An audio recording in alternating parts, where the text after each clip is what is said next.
Bismillahirrahmanirrahim. Assalamualaikum warahmatullahi wabarakatuh.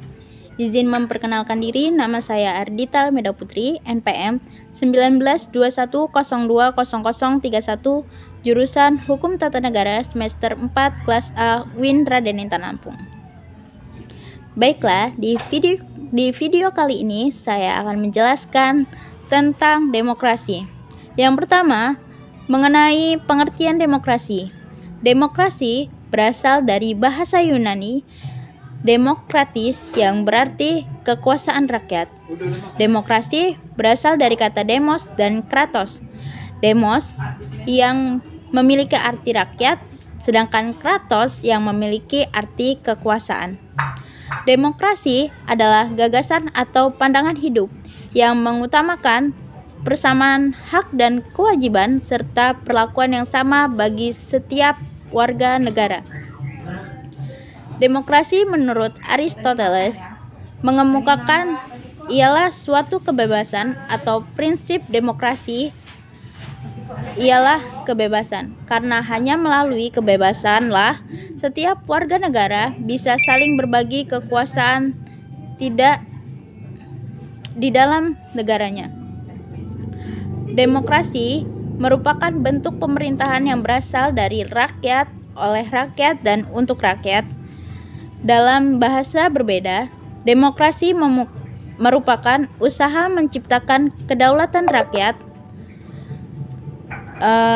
atas negara yang dijalankan oleh pemerintahan negara tersebut. Demokrasi didukung oleh ada pembagian kekuasaan negara sebagaimana prinsip trias politika, yaitu legislatif, eksekutif, dan yudikatif. Ketiga lembaga negara tersebut terpisah namun saling bekerja sama. Ketiga infrastruktur politik tersebut saling mengawasi dan mengontrol satu sama lain. Demokrasi sangatlah beragam karena tidak sedikit para ahli yang mengemukakan pendapatnya. Secara sederhana, demokrasi memiliki pengertian bahwa di dalam sistem bermasyarakat, bernegara, dan pemerintahan kekuasaan berada di tangan rakyat. Ada 3 konsep demokrasi, yaitu kebebasan, persamaan, dan kedaulatan. Konsep kebebasan menekankan pada kebebasan berbicara dan hak dalam pemilihan umum. Tujuan demokrasi. Yang pertama, memberikan kebebasan dalam berpendapat dan berekspresi. Yang kedua, mencegah perselisihan antara kelompok. Yang ketiga, menciptakan kenyamanan dan ketertiban bersama. Yang keempat, mendorong masyarakat aktif dalam pemerintahan. Yang kelima, membatasi kekuasaan pemerintahan. Yang selanjutnya, prinsip-prinsip demokrasi. Perwakilan politik. Kekuasaan politik tertinggi dalam suatu negara dan dalam masyarakat diputuskan oleh badan perwakilan yang dipilih melalui pemilihan umum. Pertanggungjawaban politik. Organ-organ pemerintahan dalam menjalankan fungsinya sedikit banyak tergantung secara politik, yaitu kepada lembaga perwakilan. Pemecahan kewenangan. Konsentrasi kekuasaan dalam masyarakat pada satu organ pemerintahan adalah kesewenang-wenangan.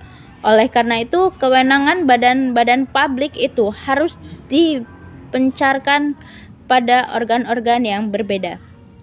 Pengawasan dan kontrol atau penyelenggaraan pemerintah harus dapat dikontrol. Kejujuran dan keterbukaan pemerintahan untuk umum, rakyat diberi kemungkinan untuk mengajukan keberatan. Unsur penegak demokrasi. Unsur penegak demokrasi meliputi antara lain negara hukum, yang kedua masyarakat madani, yang ketiga infrastruktur politik, yang keempat sebagai sarana pengatur konflik. Perkembangan demokrasi di Indonesia. Dalam perjalanan ketatanegaraan, Indonesia beberapa kali mengalami perubahan berlakunya undang-undang dasar mulai dari Undang-Undang 1945, Konstitusi RI, Undang-Undang 1950, kembalinya Undang-Undang 1945,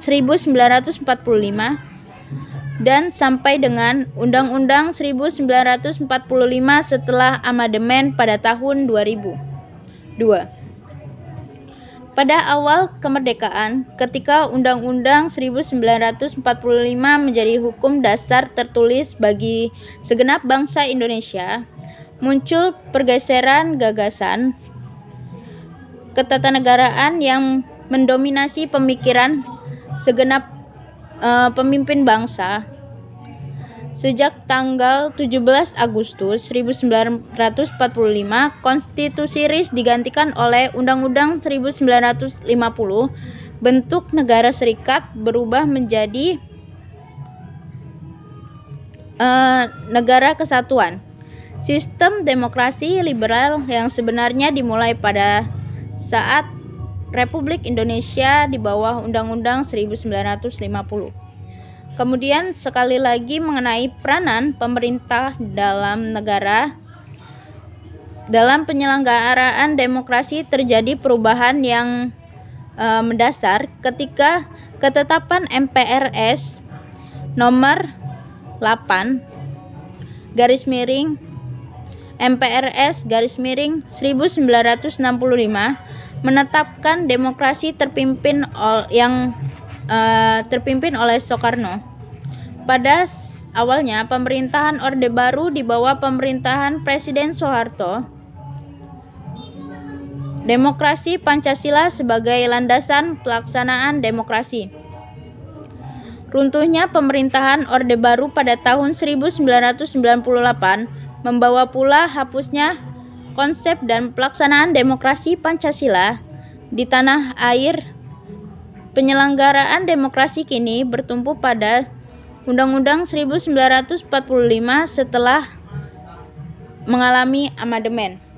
Orde Reformasi, berlakunya sistem multipartai terlihat pada pemilihan umum 1999. Habibie sebagai Presiden Republik Indonesia membuka kesempatan pada rakyat untuk berserikat dan berkumpul sesuai ideologi dan aspirasi politiknya. Mungkin itu saja yang bisa saya sampaikan di video ini. Kurang lebihnya saya mohon maaf. Kepada Allah saya mohon ampun. Semoga bermanfaat. Terima kasih. Assalamualaikum warahmatullahi wabarakatuh.